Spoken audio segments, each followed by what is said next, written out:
Everyone. Done. Yes, so hello everyone. Started? Phone पे तो start है आवाज कहाँ से आ रही है पता नहीं ठीक वहाँ है, दिख I'll रहे end हो this. ओके या So hello everyone. My name is Rohit Gautam. Today, after a lot of requests, I have started to go live on YouTube, and for today we are going to discuss about top 5 tools in pen testing. So cybersecurity and pen testing is one of the future domain that we all love to be into, and we are into this particular domain of security professionals. So this presentation and talk is entirely based on my research. The tools that I'll be showing you is the tools that actually I like and prefer. According to my experience in the industry as well as on my personal level, I have chosen these tools to be the top 5. These tools are or this particular presentation is not biased on any results. Okay, this is totally my preference, although there are many such tools out there which are awesome, and I cannot cover all of them into this presentation. So we are going to have many more talks in which I'm going to consider and talk about more tools which are specifically important for performing different and specific tasks. For example, if I say, let's say, content discovery, so there are different tools into that category. There are more tools which lies in different categories for, let's say, GitHub Recon. There are more tools for proxy setup. There are more other tools which are used for automation, bash scripting. So we will cover all of those tools in our next sessions, but in this particular session I have tried to cover top 5 tools which I generally like the most. So yeah, my name is Rohit Gautam, and today and I'll be telling you about this. So just a brief 30-second intro about me. I am a cybersecurity consultant and an ethical hacker. I've worked with a lot of top-notch banks in India into their ISG group, and securing and making their security more better. Apart from this, I am a founder of a cybersecurity company called as Hacktify Cybersecurity in Mumbai, and I've been training students since last 5 years. I've also have a course on Udemy in the name of Bug Bounty, which has been liked by many of the students. So I'm very thankful and grateful to everyone in the community. So let's start this. The top tools that I consider in terms of pen testing is nmap, the first one. It takes the first position in the bag. So nmap stands for network mapper. Nmap is widely used by security researchers and penetration testers for doing a network audit. Nmap is one of by far the most important tool which cannot be sidelined, because nmap is used for checking hosts which are live, for performing host discovery. Nmap is also used for doing great big subnet scans to identify which particular hosts are there live into your network. Nmap is also used for service version detection, for identifying which are the services which are running onto any particular target. Nmap is also used for OS detection. So for service detection, I remember that I scanned around 5,000 IPs. After scanning those 5,000 IPs and getting the services that are running onto that particular target, I saved all the output into the XML format. After saving the output in XML, I parsed all the output into CSV format. Later on, I was checking for which vulnerable IPs were running on a outdated vulnerable Apache server. So I was able to exploit those Apache servers based on a public exploit which was available on GitHub. What I also do with nmap is, when I scan a large number of host or bug bounty programs which are into scope, after scanning, because I have put a lot of time into this scanning with nmap, I save those outputs in CSV files. So I have written a parser, a Python script, which basically takes the XML output and passes it into a CSV file, a comma separated value file, which is very easy to understand and is helpful for visual identification.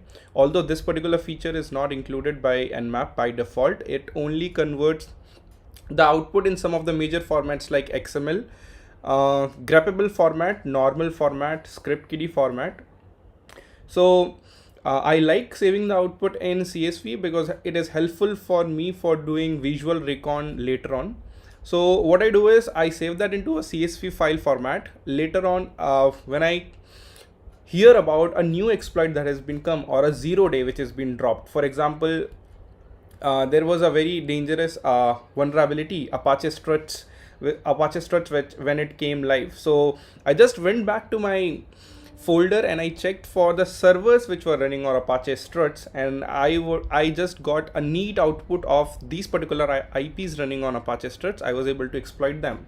Or in case there is any other remote code execution which has come onto any particular server, so I can just go back to my search results, take this particular targets which are vulnerable to this particular exploit, and then easily do a exploit on them. So this is actually a easy win that we can do. So therefore nmap is one of my favorite. I have kept this into. Next is OS detection. OS detection you can easily do through nmap. Nmap has a very good fingerprinting database which have been submitted, which keeps on increasing and been submitted by the users as well, for fingerprinting of the operating systems based on, is it a Linux operating system, is it a Mac OS, Apple TV, Windows, etc. This is also useful before attacking a target. So let's say you have a target and you start, let's say you want to do a LFI onto that. Okay, so you blindly do not start sending payloads. Let's say you keep on sending payloads for cat etc passwd, or you want to see the passwd file. What if the server is running on a Windows host? That particular payload will never work. So for that you need to first identify the operating system that is running. So in that case you will understand, okay, this is the Windows based operating system and I need to fetch the cboot ini file to increase the severity or to show the impact.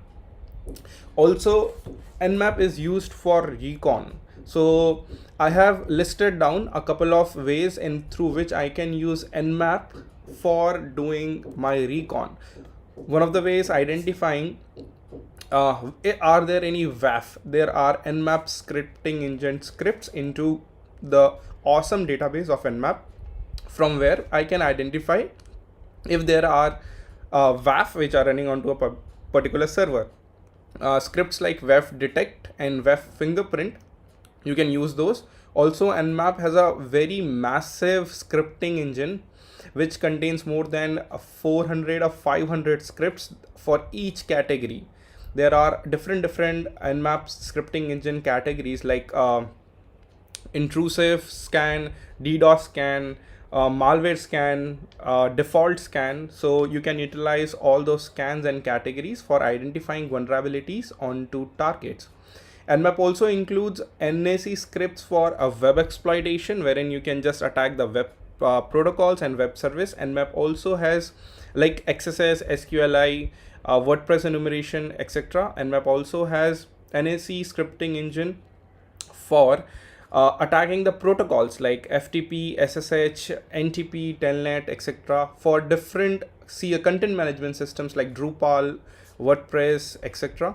nmap also has a scripting engine, the scripts for attacking databases like MySQL, etc. So nmap is quite underrated but a very powerful tool that we can utilize for performing our pen testing. nmap also gives the powerful port knocking feature, wherein we can identify the port status, are they open, filtered, closed, and also we can do port knocking, wherein we can knock the ports and we can make them alive and find vulnerabilities thereafter.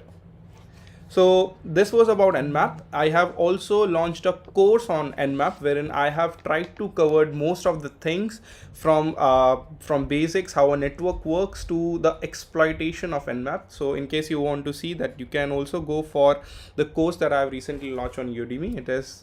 It has been up there and it is under 97% discount. You can also go for there, and I hope you may like that too. Next tool that I have kept into this particular talk is Burp Suite. Burp Suite is a Swiss Army knife, and you cannot live without Burp Suite. If you are into pen testing, I totally love this software, and you should know how to use this. If you're not using burp into your pen testing methodology or workflow, then you may be missing out some of the major bugs. So for those of people who are using Zap is also a good alternative to burp, but I really like the extenders or the B apps that burp has, which comparatively I think is quite an advantage over Zap. So burp is a proxy tool. So basically proxy is something which sits between your computer and your client as well as the server, and in the middle you can intercept those requests, whatever the request is going from your computer to the server and whatever the response is coming from the server to you. You can sit in between in the real time, do interception, you can modify the request also if you want, and you can play with the request responses. Based on this, you can also break the logic many times. You can send request based on whatever you like. Also, you can fire up a lot of requests. You can also perform no rate limit attacks, or you can also do race conditions. So burp is a very, very awesome tool. There is a lot of things that I cannot cover into this discussion talk on burp, but we can surely have a session on just on burp, where we can cover each and every section of burp. Burp is helpful for interception, as I already said. It also has an amazing feature of spider. Spider is basically crawling a target. It crawls each and every link and endpoints, and it tries to find out any web forms are there or any different HTTP pages are there. So it is helpful for spidering so that your scope increases for your target.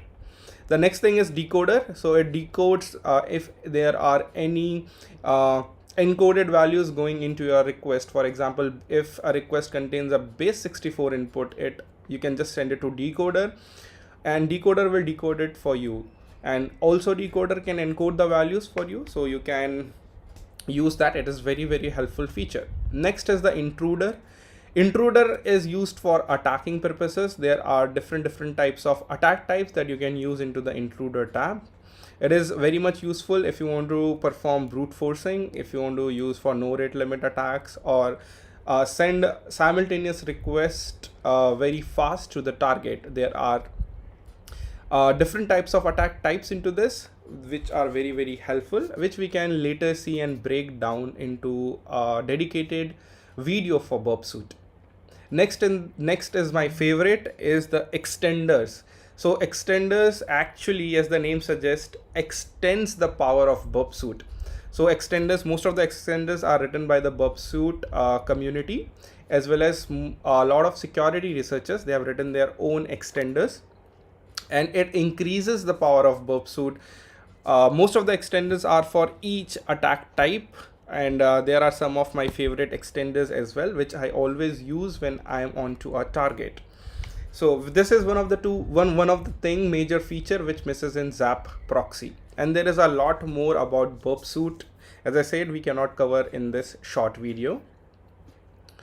Next is, this is actually not a tool, but a methodology, or you can say a technique, which I love to do onto targets while I'm doing a pen testing, which is Google Docs. So Google Docs gives you juicy information. It is very, very useful. If you are not performing Google Docking properly, you may tend to miss out some of the important bugs onto your target. There are a lot of reports in which users have, just by Google Docking, have found out critical vulnerabilities onto targets.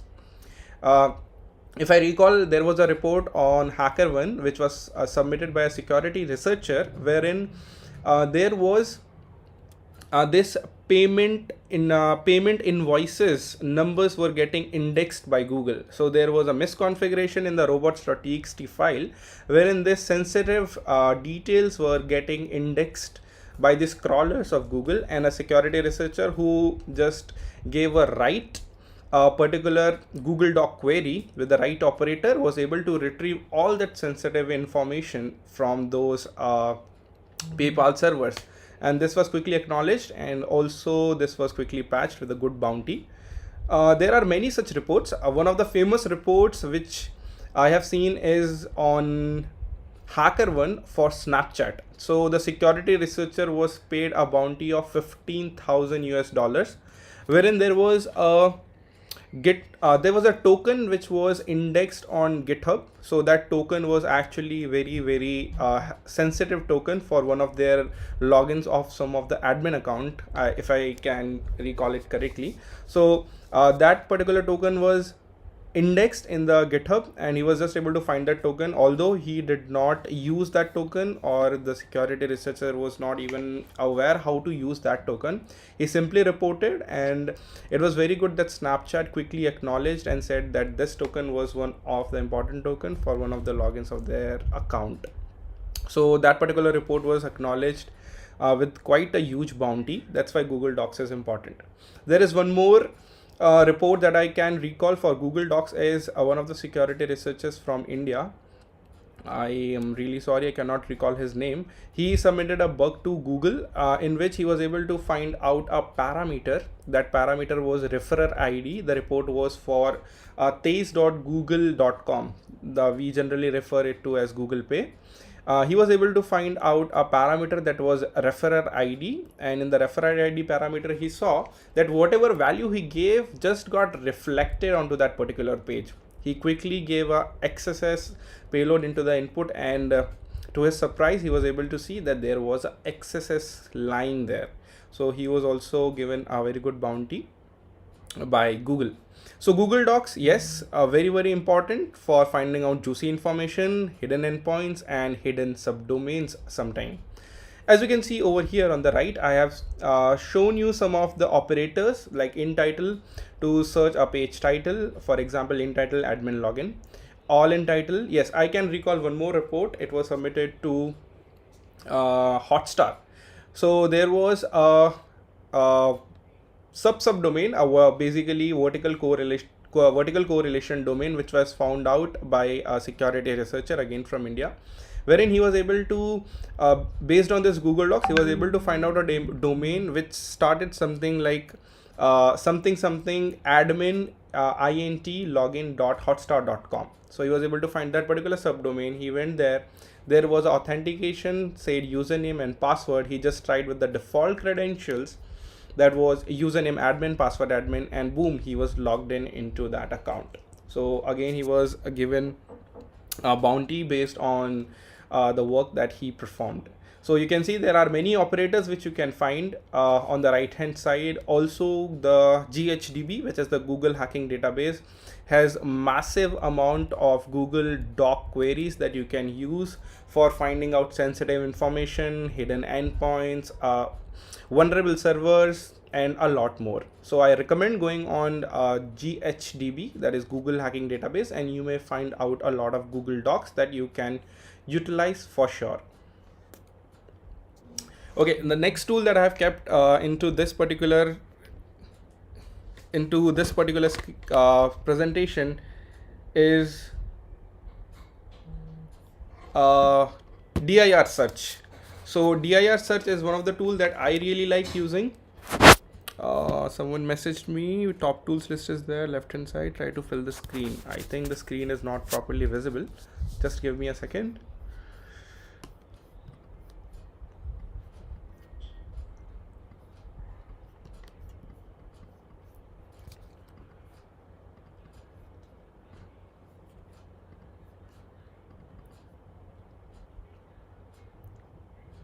Let me just add this display capture.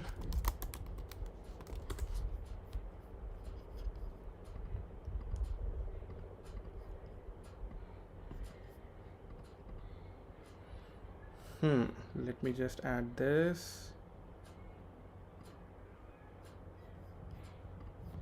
Yep.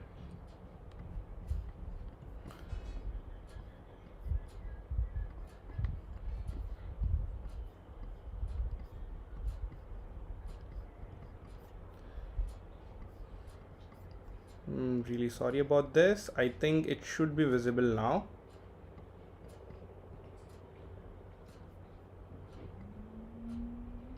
Okay, so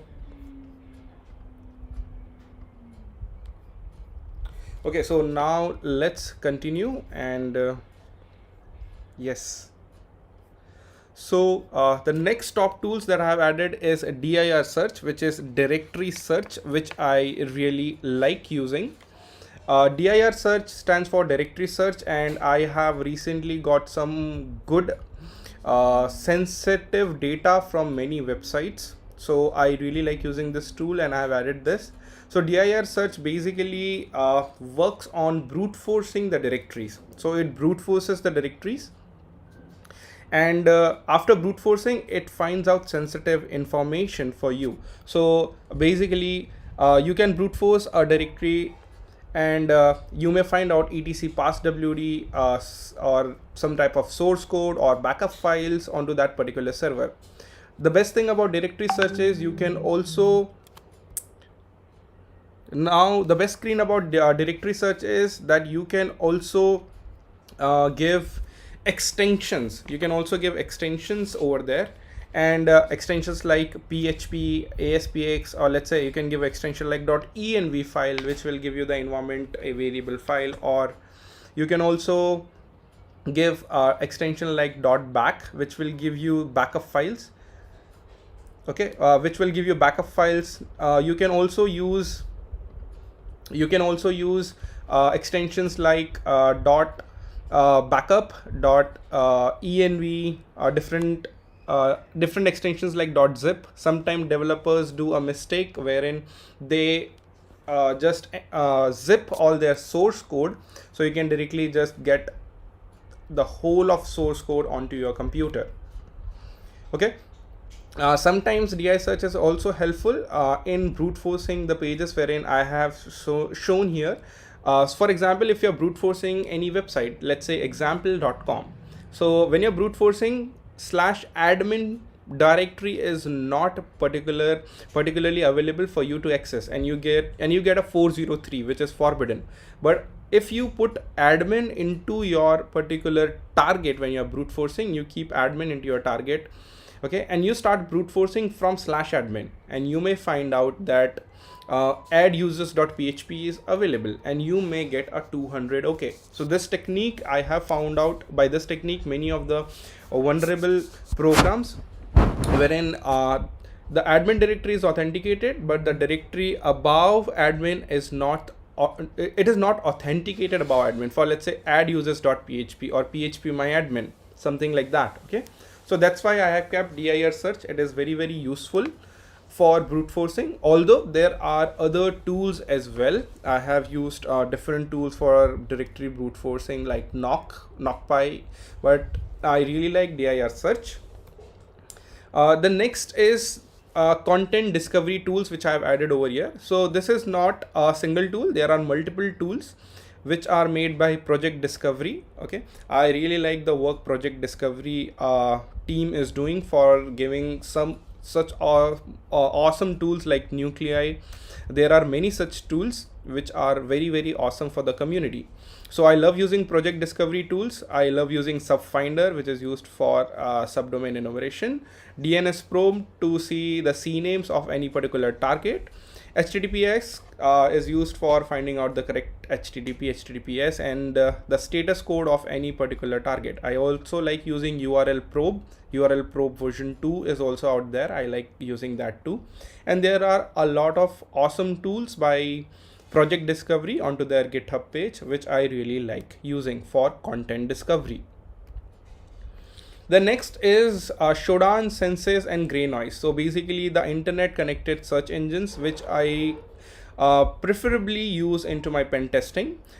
So these are the search engines where all the devices throughout the world are connected on this particular Shodan, Censys, Grey Noise search engines. It is used for doing information gathering. You can always find servers which are exposed. You can also always find RDPs which are exposed. They're also used for identifying device IP addresses. You can search IP addresses. You can search for web camera, satellite images, CCTV cameras. You can search based on web server details. You can also perform banner grabbing onto this particular any target. So let's say I have a target which is www.ICICI bank. So I want to do user enumeration, banner grabbing, web server details, what are the targets associated with them, what are the ports which are open. I can find all that information from these type of search engines. I can also find details of protocols like SSH, FTP, RDP. I can also find if there are some exposed RDP, and I can try to attack them based on the Bluekeep vulnerability. There are many such vulnerabilities, open source GitHub exploits available which you can directly exploit.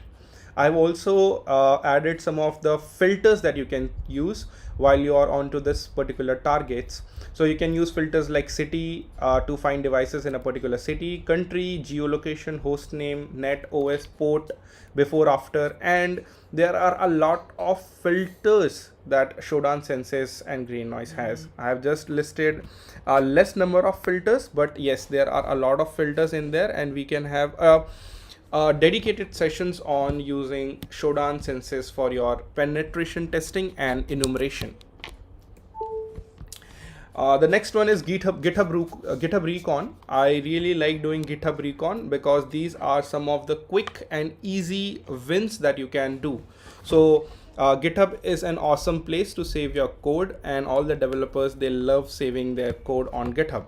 So there are some of the tools wherein we can identify if some sensitive information is being left out by these devs, okay, on GitHub. So most of the researchers, they have been doing GitHub Recon. I have seen a lot of reports on HackerOne and Bugcrowd, as well as the social media platforms like Twitter and LinkedIn, where people are posting about how they are able to find sensitive details.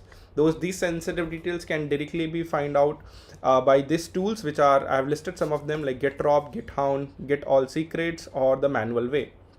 I love using the manual way because in manual way you're able to use a Google Doc, and based on those Google Docs you may find out some of the sensitive information.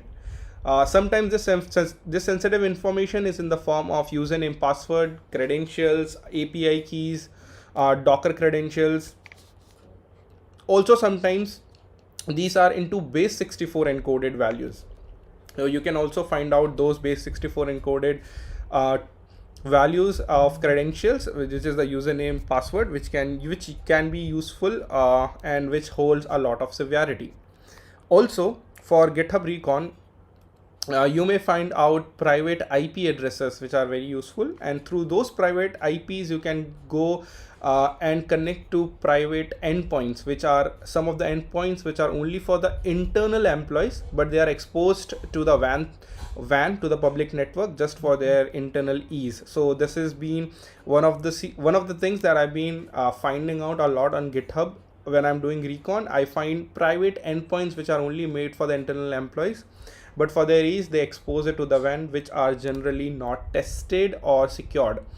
From there we can find vulnerabilities onto those particular endpoints, those particular servers, and also we can do take the complete access of that particular server.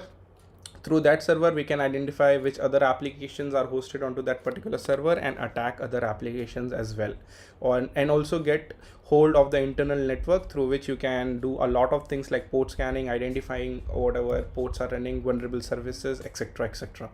So GitHub Recon, yes, there is no specific one tool. There are a couple of tools which I have listed over here. There are many other tools out there which are very awesome, but I generally like using these tools. Okay, so after discussing about the top 5 tools for pen testing and hunting, this is one of the things that I thought of adding into this particular session, because I see as this is a very basic startup, a Kickstarter guide towards pen testing cybersecurity journey. First thing that I would like to add is the breakdown of a HTTP request. So you will be seeing HTTP request everywhere when you are doing your pen testing. So if you don't understand a HTTP request, then you are not going to find bugs, or at least you are not going to understand what actually is happening. So you should understand a HTTP request first thoroughly. So I have kept the breakdown of HTTP request. So you can just see on the screen how a HTTP request looks like. Whenever you're using Burpsuit or into the browser also, you may see HTTP request something like this, and you should understand what it is saying to you.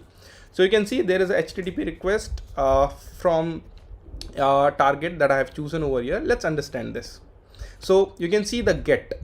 What is get? Get is HTTP verb. We also call it as methods. There are different types of methods that we are going to just discuss.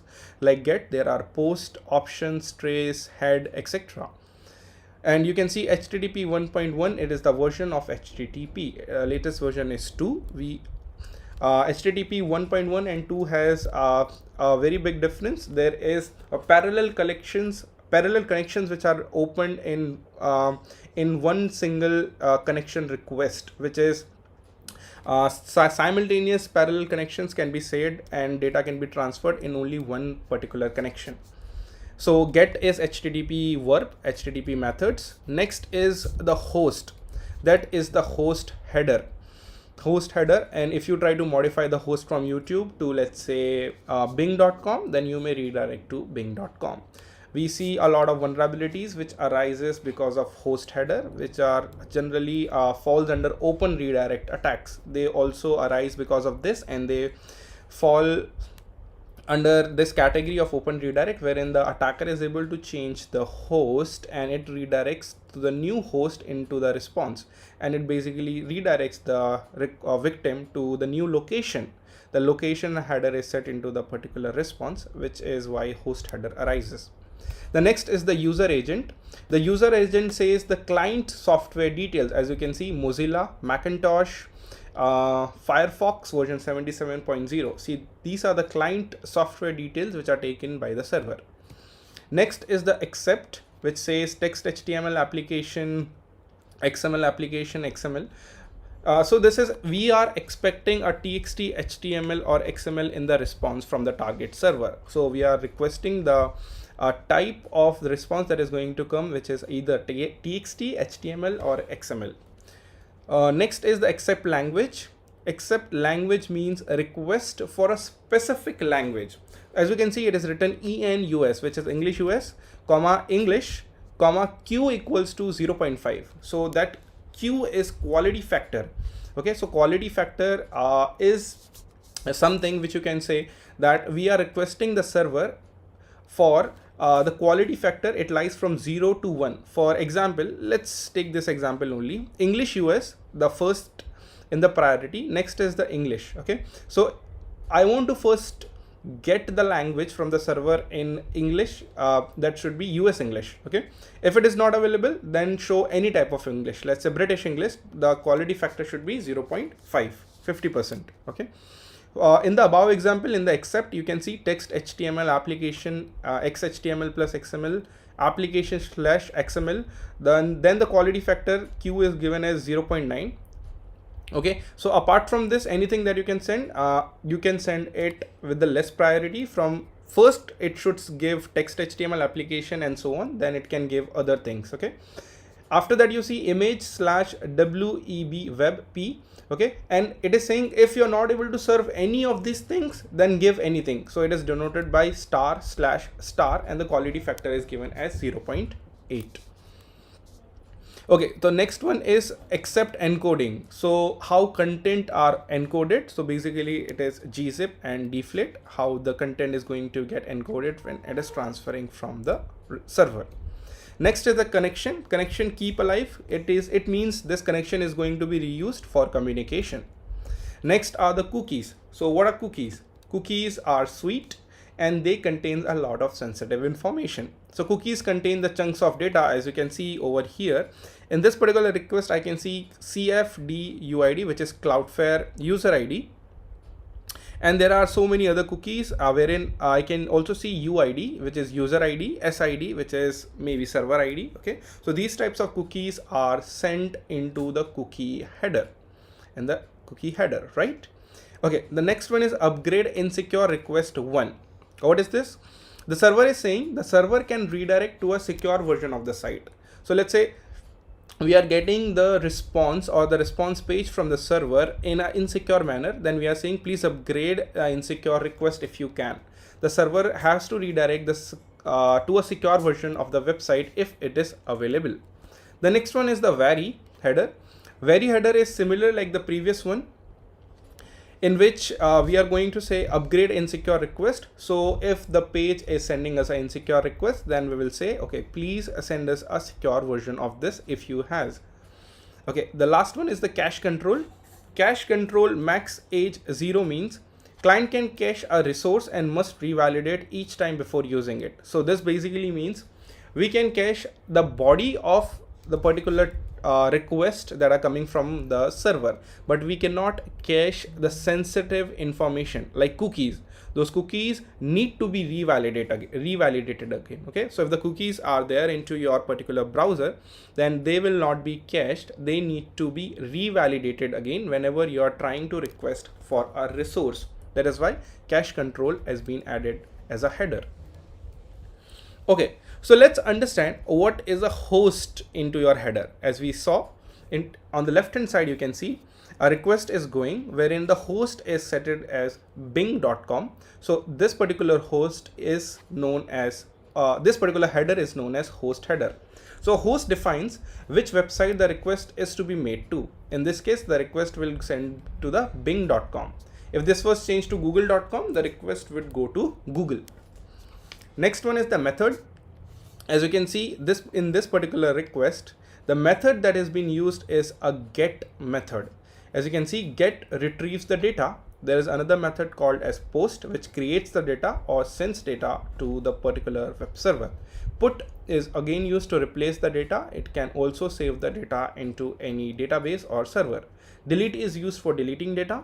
Options to see the verbs or the methods which are supported by the particular target.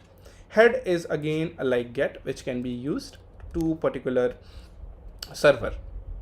Next is the path. In the path, you can see over here after the get request slash something. So that can be a directory or a HTML page. Okay. So in the above slash search on the first line is the path. In this case, get slash search says, please retrieve the results of a search for me. As I already said, it can be a directory or it can be a HTML page as well. Next is the query.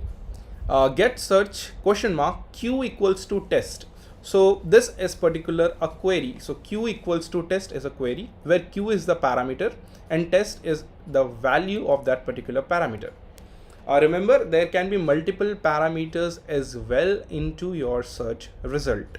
Okay, always remember this particular queries are generally very useful for us for attacking while we are doing our pen testing, because we mostly choose these parameters for attacking, wherein we may try to put our input into this parameters if it is getting reflected. So let's say we can also do XSS into there. We can also use these particular parameters or queries for SQL, LFI, RFI, and different types of attacks. Okay, so understanding these parameters and query is very important into any request that you are sending into your pen testing project. The next one is the request. As you can see, the request body. A request body is something which goes with your request. As you can see in here, I can see in the body something is going, which is a message parameter, which is setting up a value, which is I love you all, we are a community. Okay, so in this particular request, what is the body? This is the body which goes after all the headers. Okay, so a body has been set after all the headers. Next is the response.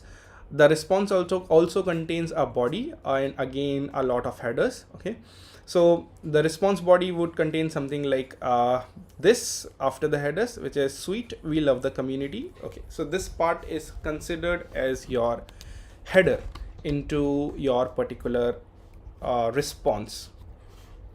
Okay, so thank you for listening to me. I hope you are able to understand or get at least some useful insights on some of the tools that we use for pen testing and bug bounty in cybersecurity, as well as I was able to just demonstrate a simple breakdown of a HTTP request.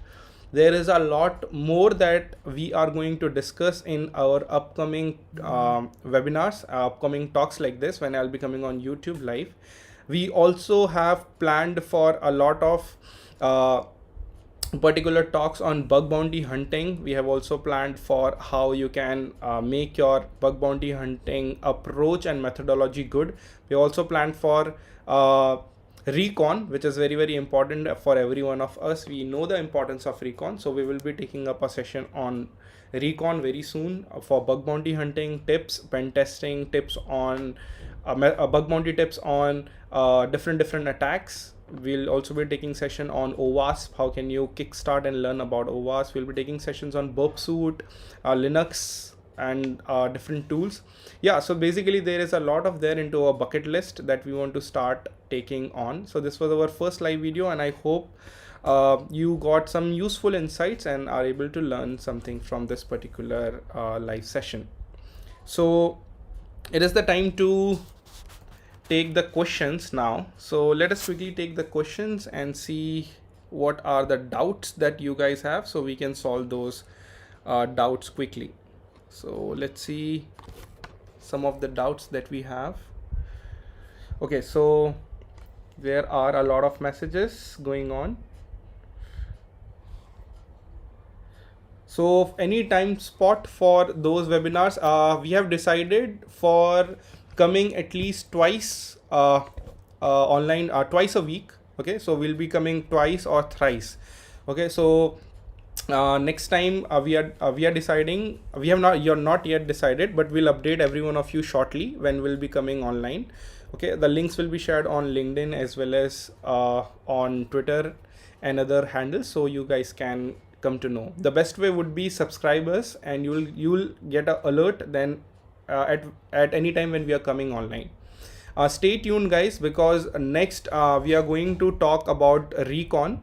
One of the most important thing that I have got a lot of requests from everyone, and I'll be doing some serious Recon with every one of you. And you will love, especially I will share my tips, bug bounty tips, my methodologies, my mind maps, and we'll do some serious level of God mode Recon, in which you will learn how you can implement that and enhance your bug bounty skills. Please save this session. This session is getting recorded and it will be uploaded automatically onto YouTube. Next is please tell me how I earn bug bounties.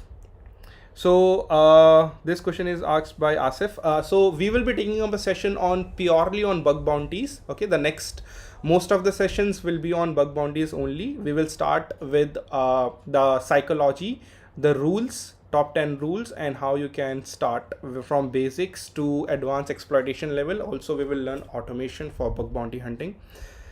Next is how to use cookies for bug. So this question is I think it is incomplete question. So rather this question should be how can we attack on cookies for doing bug bounties. So there are many attacks like session hijacking, session fixation, or wherein we can attack those cookies. So we'll be taking up those into the next live sessions when we come on, when we start talking about bug bounties. Any fixed time for a week for a Rohit session? So we do not have a fixed ETA for that, but mostly we'll be doing it the same time at around 9 o'clock, because we have got a lot of requests from students from India and outside from India as well. So mostly it will be at night 9 or 10 only, but dates are not decided. We will update you very soon. One more question, do I need to know web developing languages to start bug bounty hunting? This question is asked by Karthik. So a very good question. So in case you are a web developer, then it is 100% a plus point. Okay, that if you know web development, that will be very, very useful in understanding, and that will also be useful for automation. Okay, but in case you are not a web developer and you have just heard about cybersecurity and you are so much interested about bug bounties, pen testing, and you do not know about anything about development languages, no need to worry. It is totally fine if you do not know web development languages, but there is a prerequisite. Although you need to understand that how this works. Okay, so you need to know about different languages. Okay, you don't need to learn that much that you need to code a full website based on that particular language, but you should know actually how it works. If you're able to see that particular code, you should able to social engineer or decode that code, that how it is working. And if you ask me, I would suggest if you can go with Python. Python is one of the awesome language for now, in which you can start coding. It will also be very useful for automation. We will be learning in our next live session how you can code in Python and Bash for automation of bug bounties as well. You should also know JavaScript, because it will be helpful in XSS attacks. You should also know MySQL, that will be helpful for SQL injection based attacks. Okay, so next question is any plans for launching the next Udemy course after nmap? So Gaurav has asked this question. Next course that we are running is on Recon. We have already made half of it, so next course will be coming for Recon, and I hope that you will love that course, because I have been putting a lot of efforts in bringing up that course for every one of you. So yeah, next course will be on Recon, the complete guide.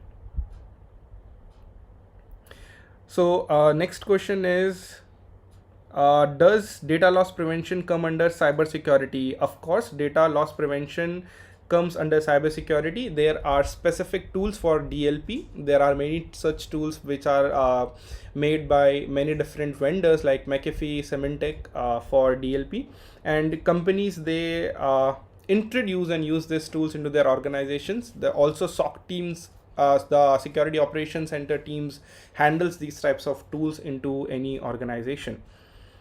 There are many different types of tools for DLP. Some of the open source tools which I can suggest you is, you can use Nagios, which will just monitor your whole network, whatever is happening into other different computers.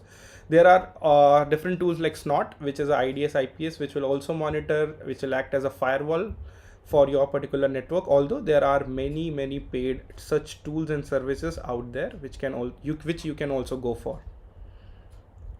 So the next question, Shabir, before starting the attack on target, what will be your first attempt before we proceed? Information gathering about the target by using Google Docs. So yes, Shabir, there is something called as information gathering and recon, which should be most powerful before you come onto any target. This is what I'm saying, because your technical knowledge is very helpful in finding out a bug, but if you're not doing the right recon, then you are not doing your right bug bounty hunting or pen testing, because you may tend to miss some of the critical bugs which are lying under hidden. Because most of the security researchers, they take a domain, let's say Uber, so they take up the domain uber.com, start hunting on that.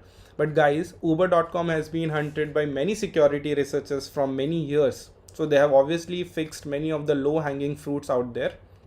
I'm not saying you won't be able to find out bugs on Uber, but it will be a little bit difficult. So what you can do is, you go for those particular subdomains wherein they have not yet touched by anyone, or there are security flaws underlying. A very good report was Tesla. There was a remote code execution which was attacked some months ago on Tesla on a subdomain which a researcher found using vertical correlation. So yes, information gathering is very important, and you will find very good bugs in information gatherings. Okay, we'll be covering information gathering and recon in our upcoming live sessions. Next question is, sir, any automated URL scanning tools for XSS? Okay, so first of all, I personally do not recommend any XSS scanning tool for this particular vulnerability, because XSS is something which you should learn how to do it manually. You should learn how balancing works, HTML, escaping, context breaking, polyglots. Okay, so that you will learn how actually it is working. And if you try to use XSS automated tools, there are high chances that those websites, the WAF will automatically block you, and you will not be able to do the manual version also. So I do not recommend manual, but yes, you can also do this for mass hunting of websites on the internet, because there are if you just want to earn a lot by bug bounties, then you can just start your mass scanning of the internet, all the websites, and you'll be able to find out that yes, there are many automated tools out right there. But in the next sessions, I will teach you how you can make your own automated tools.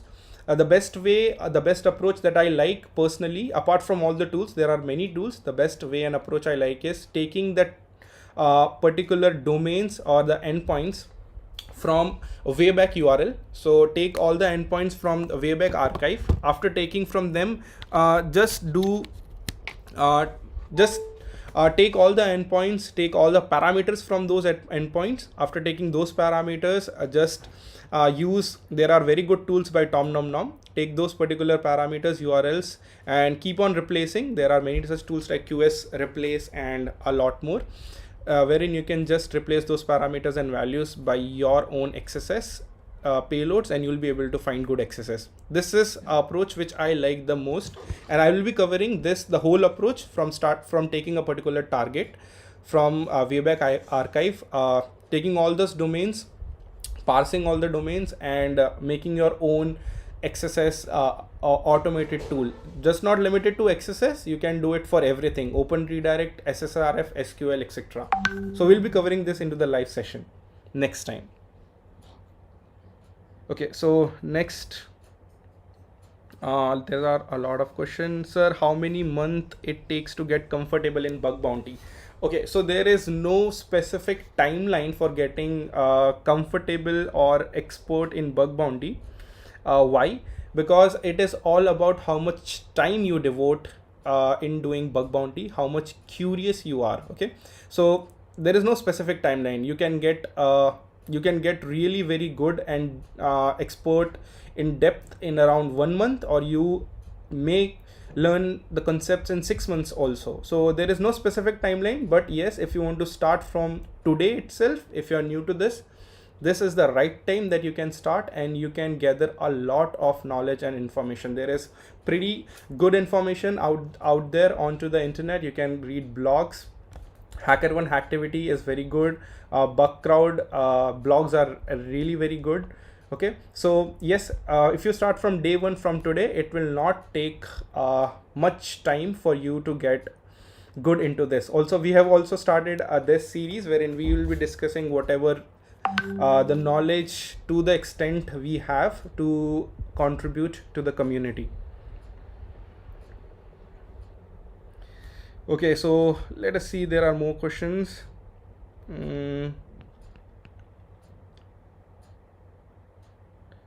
From where to start in bug bounty? Okay, so in case you are not aware about what actually is bug bounties, then I would recommend just first learn about OWASP. OWASP is the fundamental thing that you should. There is one more question: what are the prerequisites to get started in bug bounty? So both the questions are almost same. So the first prerequisite, that if you're not into cybersecurity and you do not know what is pen testing, just learn about OWASP. OWASP.org. Go onto that particular website and you will know about OWASP. OWASP is very, very important. Consider it as our Bible, because all the bugs related to web application are listed over there. You need to understand those vulnerabilities. There are also examples given over here on OWASP website. You can read about those examples and you can get a better understanding of OWASP from that particular website. After understanding what are the types of bug and the scope, you can directly go on doing hands-on, because without hands-on you will not be able to do bug bounties. It is very important. You have to make your hands dirty. So where to start from? I would personally recommend, do not jump onto live websites, because that is what I think may demotivate you if you're not able to find the vulnerabilities live on the live websites. So you can start with, there are so many demo applications where you can start with, like OWASP Broken Apps is a very good resource where you can start practicing. Okay, a DVWA, Damn Vulnerable Web Application, BWAP, these are the application. There are a lot of applications like this. Okay, you can start Google GUI, you can start with Goat, Open Goat. You can start with, there are a lot of resources like this, Damn Vulnerable WordPress application. Okay, so I will recommend start with them first. practice all the vulnerabilities on DVWA, BWAP, and other such resources, open resources. And then after you have been understood that how you can perform a bug, how you can find a vulnerability, exploit it, then you can just go to live applications. Okay, in live applications also, I will not recommend directly jumping on these bug bounty hunting platforms like Bugcrowd and HackerOne, because they are already captured by the crowd. There are good researchers which have already found many good vulnerabilities. So I would recommend go for RVDP programs. Okay, I seriously recommend this because I have seen many of my students also, they are doing very good in RVDP programs. They have found out many vulnerabilities. Okay, so it is one of the best way for testing, and it is a very good playground where you can test the vulnerabilities that you have been learning all the while. Okay, so RVDP stands for Responsible Vulnerability Disclosure Private Programs. You can go on RVDP programs. How to find RVDP programs? There are Google Docs. Okay, I have listed the Google Docs on my GitHub page, which my GitHub handle is Shifa123. You can just go on Shifa123 and you can find out about Google Docs. You can use those bug bounty docs and you can identify any target which has a bug bounty program, and then you can start hunting. Although I will be sharing how to do this, how to find a program into the upcoming next live sessions.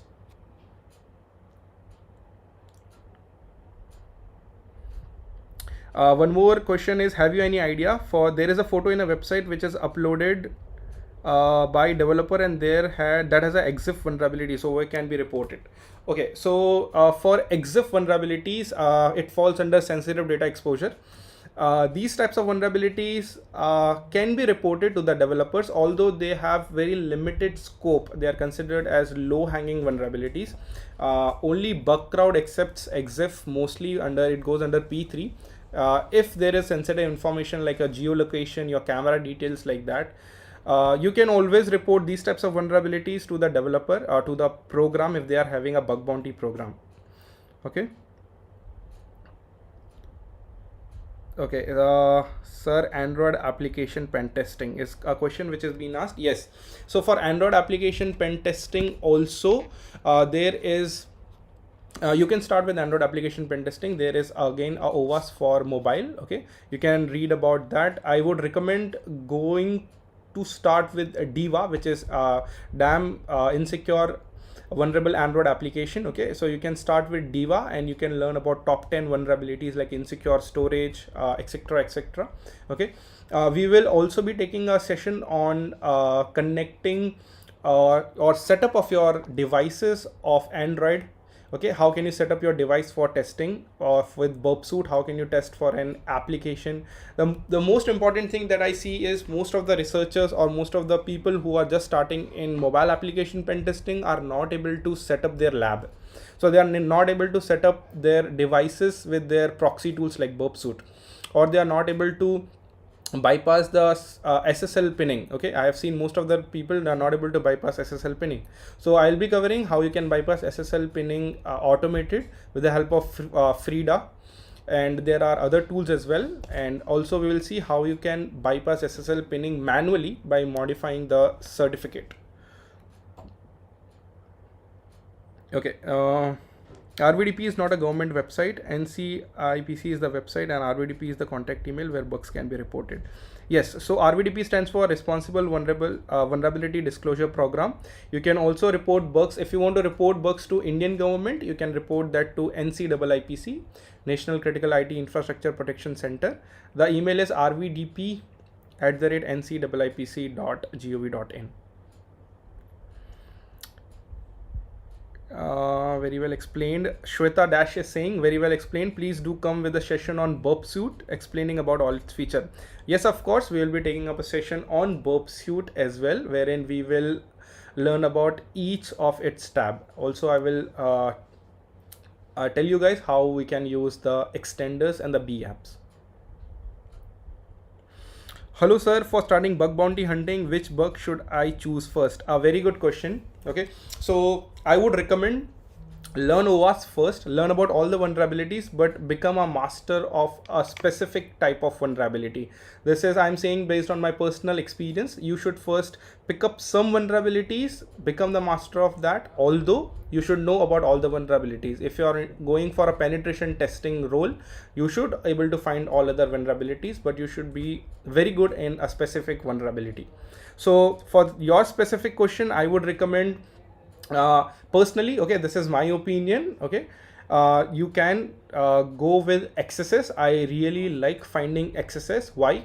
Because all the websites in this world work on JavaScript. Okay, so all the websites on this world work on JavaScript there, so you can find vulnerabilities like XSS in most of the website, because it is one of the most dominant vulnerability which is found everywhere. So I would recommend XSS first, then you can go for other vulnerabilities like no rate limiting, or no rate limit, like XSS, and you can also go for SQL injection as well. But these three vulnerabilities I would recommend going with first. Can you make a Udemy course for OWASP for beginners?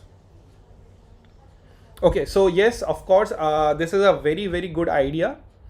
Udemy course for OWASP for beginners. We will be taking up this course as well.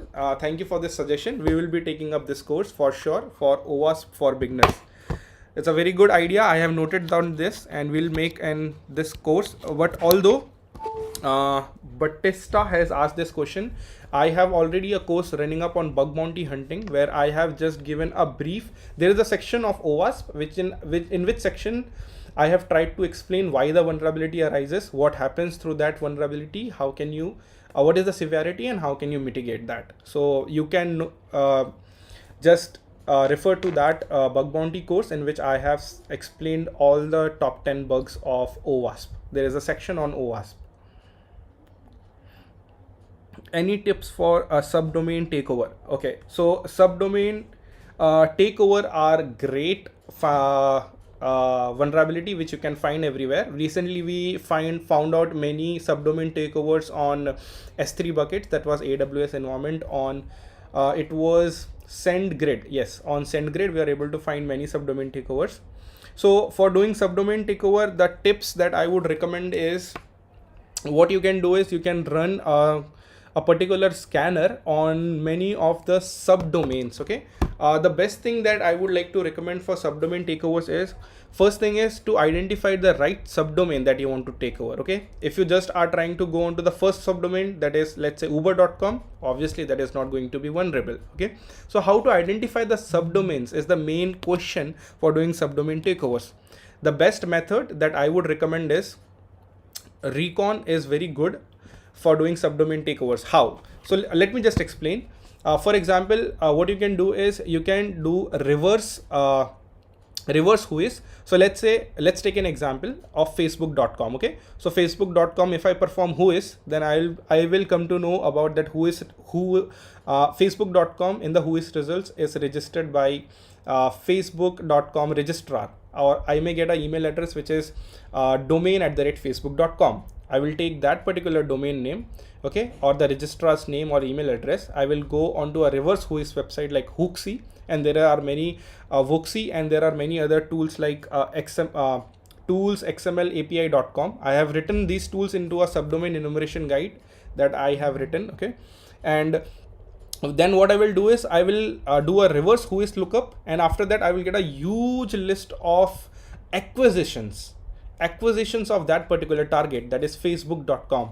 Okay, so I will get, there are n number of domains which are registered by this same registrar's name. Okay, so after taking all those subdomains from there, so there are around more than 10,000 domains that I found out for Facebook and other targets. After taking all those domains, I will just take those domains, run a sort.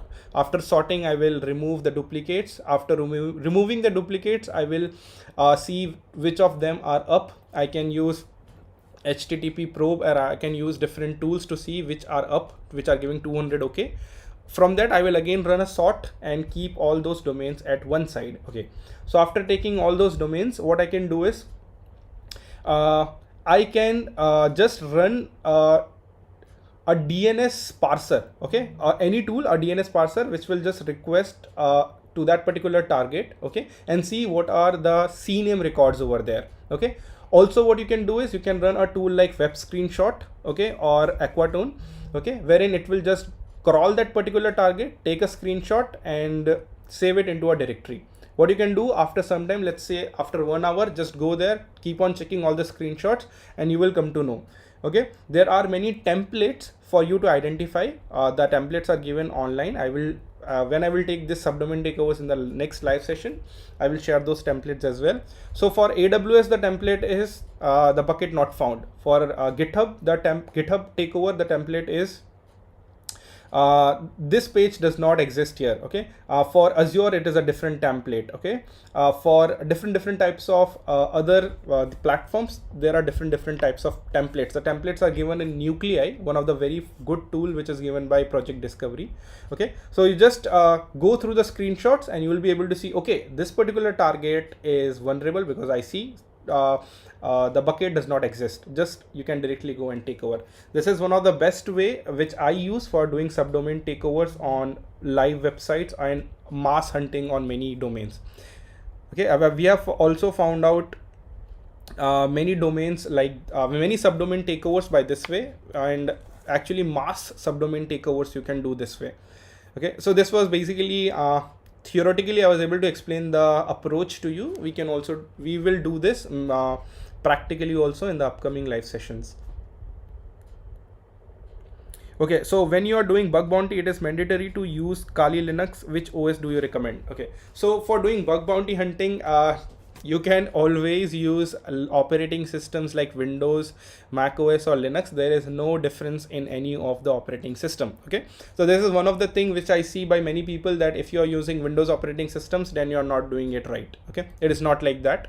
Windows subsystem for Linux, WSL, has actually improved the power of Windows, and now we can use Linux into Windows operating system as well. Now coming back to the specific question for Kali Linux, it is not specific that you should only use Kali Linux, okay, because Kali is developed on Debian based flavor. Okay, you can use any Debian based flavor that you like. I generally used a plain Debian, okay, because it is lightweight. I have you can just go on a free VPS server, you can spin up your Debian machine over there and install only specific tools that you like. Because I personally feel Kali Linux is overloaded with a lot of tools. Although it is the advantage of Kali Linux, it is preloaded, and that is also its disadvantage. Okay, you can go with any penetration testing operating systems. Also, I also have used Parrot OS. I like Parrot OS as well, compared to Kali Linux, because it is lightweight and does not take up a lot of system usage and system requirements. It does not take up a lot of CPU utilization as well. Although I love using plain Debian operating systems.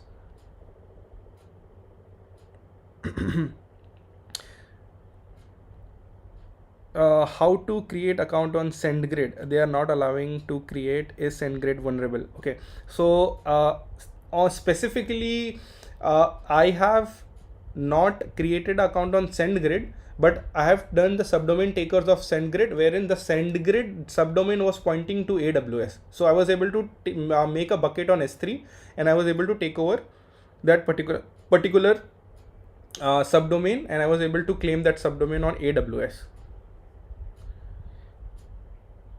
Sir, do we have to register domain and show in POC for subdomain takeover? Yes,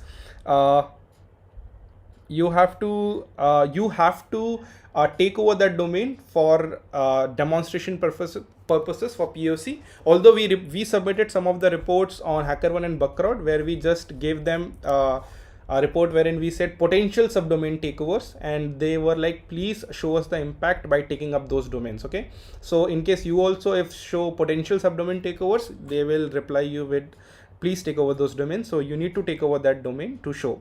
Although there have been some chances where I have seen Netflix has reported researchers wherein researchers were only the researchers only wrote a report which said potential subdomain takeovers. Okay, so this, if you're lucky, may work sometimes, but most of times you have to show a POC by taking over that particular subdomain.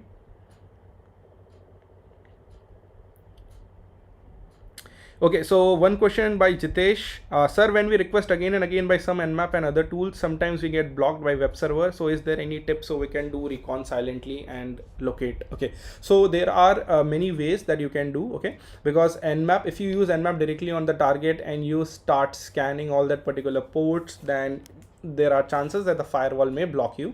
So nmap gives a variety of tuning to your scans. Okay, wherein you can use different types of flags into your scan, different scan types. You can use a stealth scan if you do not want to ping that particular target. If the target has blocked a ping, you can use a ping probe scan. Okay, so so let's say the server is running a firewall, and this firewall is blocking a specific type of request, which is, let's say, ICMP. Okay, and when you are performing an nmap scan, nmap by default runs a ICMP scan. Okay, so at that time you will get false positive results, and your results will say, okay, the target server is down. At that time, what you need to do is, you do not need to send a ICMP ping scan. That time you can scan using other attack types or other format. Okay, so basically you need to tune up your scans. Okay, for specifically for nmap, as you have asked, I have shown that how can you bypass IDS and firewalls onto live websites. Okay, using nmap in my course that I have launched on Udemy. You can get that course, in which I have also shown different type of scan types that you can use, also how you can use nmap for your recon, and you can bypass firewalls.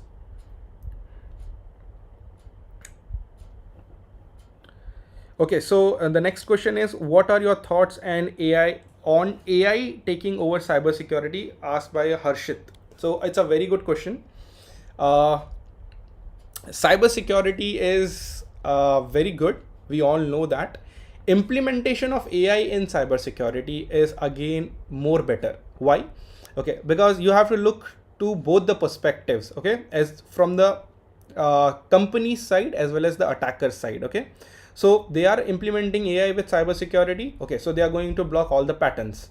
If someone is going to attack, they are going to block the pattern for doing a specific type of attack. Let's say anyone sends a specific type of payloads for SQL XSS, they are going to block it. Okay, but from the attacker perspective, we are also going to use AI. Okay, and we can craft new attack vectors, new FUD, fully undetectable type payloads. Okay, so although AI is going to help us secure more and more from these low level attacks and low hanging fruits, but it is also going to create a lot of more danger in terms of cybersecurity. There are both the perspectives for that. Okay, I have written an article on how AI is going to impact cybersecurity. I will share that article into the description, and you can read that article, how AI, ML and blockchain will implement cybersecurity in the future. Okay, so I think I have covered most of the questions. Okay, so there was a question for Prin Devil. Okay, the question he asked was for what are your thoughts for API pen testing and mobile pen testing? This is the last question, guys, we are taking, then we are ending the live stream. So API and API pen testing and mobile pen testing, you already have OWASP. The first thing is just learn about OWASP. OWASP for both of the mobile and API are given. Okay, so first thing is you should know clear about OWASP. The understanding should be clear. Second thing is setting up your lab. Okay, how can you set up your lab for API? Then you can use Postman. Okay, RESTful APIs. Okay, and second is for mobile, you will be able to set up your Genymotion, that is your emulator with your burp suite. Okay, if you do not like using Genymotion, you can directly set up your phone with the burp suite. Okay, although I will recommend set up Genymotion. Okay, so because there will be less number of requests going from your particular mobile phone to the burp suite server. Okay, because in your mobile you will be install a lot of applications that will create more difficulty for you when you're intercepting the request. Okay, so after you have set it up your lab, the next thing is what types of attacks do you want to hunt and what attacks that you should look for. Okay, so I have found out some of the resources which are actually good that I have found out. You can just use these resources for API. The first resource that is very good is on the Bugcrowd blog, API security testing for hackers. Okay, a very good 20-minute video that you can see, okay, for API attack vectors. Okay, second thing is how to hack your API, web API injection testing. Okay, this is again a very good resource which is given on techbeacon.com website. The best resource is OWASP API security project, where you can learn about API security. Each examples are given into this particular domain. There is also the PDF. You can go in the PDF and you can read about each attack type. Okay, although they have not shown the real world examples. Okay, and I have not able to find out real world examples onto the internet if there is any blog or some. Although if you are able to find it, please share it with everyone, or you can just post it to me also. I will add it into the description. Okay, apart from this, there are some cool blogs that I really liked when I was searching for API testing. Okay, so for SOAP and REST types of APIs, you can read these blogs which are written. Okay, I'll add these all the links into the description, wherein you can read about API testing. Okay, what are the tools, benefits, roles, responsibility. Apart from this, I really like this InfoSec Institute, a very good resource for reading about pen testing and cybersecurity, wherein you can read about this API testing. Next is for mobile testing, how to set up, how to find approach for bugs. First very good source is OWASP, OWASP mobile security checklist. Then Portswigger has a very good resource. Okay, apart from Portswigger, I love Bugcrowd mobile pen testing, setting up your pen testing, your Android device for pen testing part 1. There are part 1, part 2. You can read how you can set up your device and how you can start hunting. Again, InfoSec Institute has a very good article on pen testing mobile applications with the help of Burpsuit. Okay, apart from this, if I come across any good resources, I will share that. Also, we are going to make course on mobile application as well very soon. Okay, for mobile application pen testing, where we are going to include all the bugs for mobile application. We will also show you, you can also practice on Diva. Okay, we will show you maximum number of live websites we can for your practical bug bounty approach hunting. So whenever you see those particular bugs on live websites, you actually understand better for your bug when you start your bug bounty hunting journey. We are also planning for a course on API, so that you may not miss API security bugs. Okay, and logic bugs. So I think we are done for the for this particular session. I really liked for all the people who joined this particular live session, and I hope you were able to get insights on cybersecurity, pen testing, little bit about bug bounties, and some of the tools that you can kickstart and start using. Guys, we can stay connected for the next session. Okay, we will be coming up with more powerful content for Recon that I surely think that will be useful for every one of you. We will be Android pen testing would be in the Udemy course, someone has asked. Yes, we will be releasing Android pen testing as well. It will take some time because we are on to Recon for now. After Recon, we have planned for Bug Bounty 2, as we have already launched our Bug Bounty 1 on Udemy. And we have got a very tremendous awesome response from everyone for Bug Bounty 1, and it has been bestseller in just under a month, and we actually like that people are loving us and our courses that we make. So we have started to work on Recon, because that we got a lot of high request that before Bug Bounty 2, sir, please make a Recon course, because we have understood the Bug Bounty 1, but we are not able to take up the targets. We do not know how to take up the targets, so we are missing. We have understood the attacks, but we have not understood how to take up the targets, so we are not able to find good bugs. So we are starting with Recon. After Recon, we'll start up with Bug Bounty 2, and then we will start up with Android and API. So cool. Thank you so much. Thank you everyone for spending your important precious time connecting to this particular live chat. I am very grateful and thankful so for every one of you who got connected. We will connect the next time also. We are a community and we will share our knowledge for becoming more and more better day by day in cybersecurity. Oh, thank you everyone. We have got one more question, digital forensics too. Yes, of course, we are also planning on cyber forensics also. We will be bringing more and more awesome courses for every one of you. So I'm ending this live stream, guys. Thank you so much for connecting again. Thank you so much. Stay safe, take care, and keep hacking.